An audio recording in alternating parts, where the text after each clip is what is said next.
دیکھیں اللہ تین طریقوں سے دعا جو ہے اس کو آنسر کرتا ہے. یا اللہ اسی وقت دے دیتا ہے امیجیٹلی، یا اللہ جو ہے اس کو تھوڑا سا ڈیلے کرتا ہے، کیونکہ ظاہر ہے اللہ تعالیٰ اس بندے کو مزید نکھارنا چاہتا ہے. اللہ چاہتا ہے یہ میرے پاس آتا رہے، مجھ سے مانگتا رہے.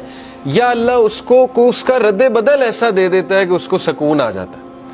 تو نو تو ہے ہی نہیں نا، ہوپ لیسنس تو ہے ہی نہیں اللہ کے ہاں.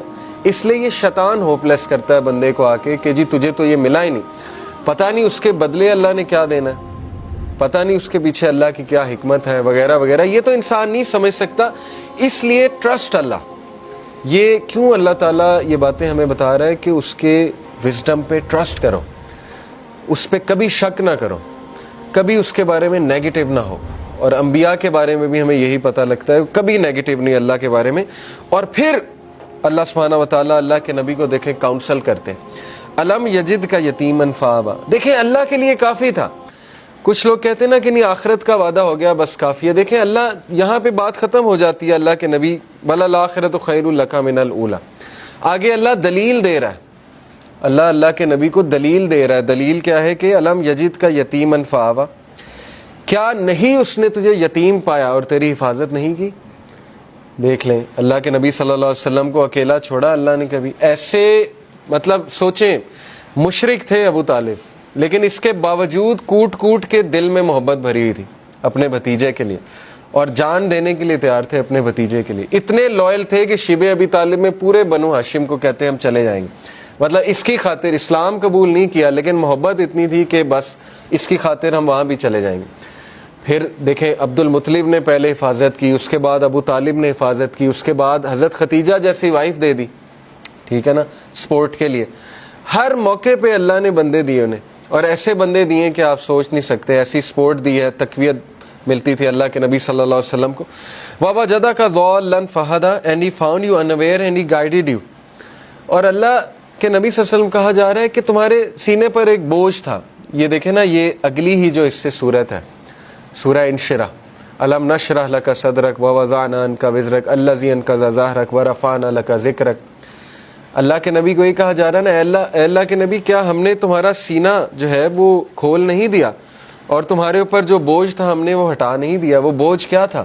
اللہ کے نبی اپنے لوگوں کے بارے میں پریشان ہوتے تھے، سوچتے تھے ان کا کیا بنے گا، لیکن ان کے پاس کوئی میکینزم نہیں تھا. کہاں سے شروع کروں، کیسے ٹھیک کروں، حالات کیسے ٹھیک ہوں گے؟ یہ سوال اتنا امپورٹنٹ سوال ہے نا آپ کی زندگی میں کہ میں کہاں سے شروع کروں. ہر ایک کو یہ ہوتا ہے میں کہاں سے شروع کروں. تو اللہ تعالیٰ کہہ رہا ہے کہ کیا اللہ نے تمہاری یہ پرابلم حل نہیں کر دی؟ تم انویئر تھے، تم سوچتے تھے کہاں سے شروع کیا جائے، تو دیکھو اللہ نے پورا میکینزم تمہیں بھیج دیا، اور تمہیں وہ ذمہ داری دے دی ہے کہ تم اب دوسروں کے لیے ہوپ ہو، اور تم دوسروں کے لیے ایک میسنجر ہو، اور تم دوسروں کے لیے ایک جو ہے وہ لائٹ ہو. تو اس لیے یہ ہمیں بھی میسج ہے کہ ہوپ لیس نہیں ہونا ہے کسی بھی سٹیٹ میں، کسی بھی کنڈیشن میں. اللہ تعالیٰ کچھ نہ کچھ نعم و بدل آپ کو دے گا.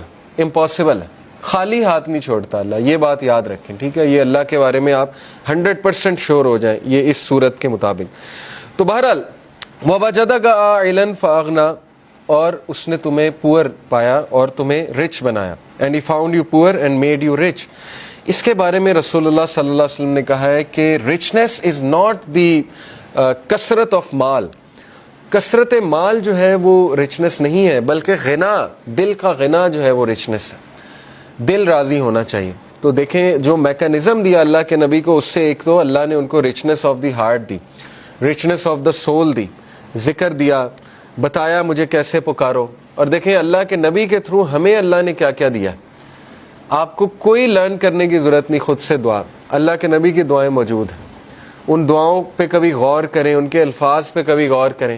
اللہ تعالیٰ نے نبیوں کی دعائیں آپ کو بتا دی ہیں کہ کس طرح سے انہوں نے پکارا، کس طرح سے ندا لگائی. اللہ نے اپنے ایٹریبیوٹس بتا دیا آپ کو، یا حیو یا قیوم.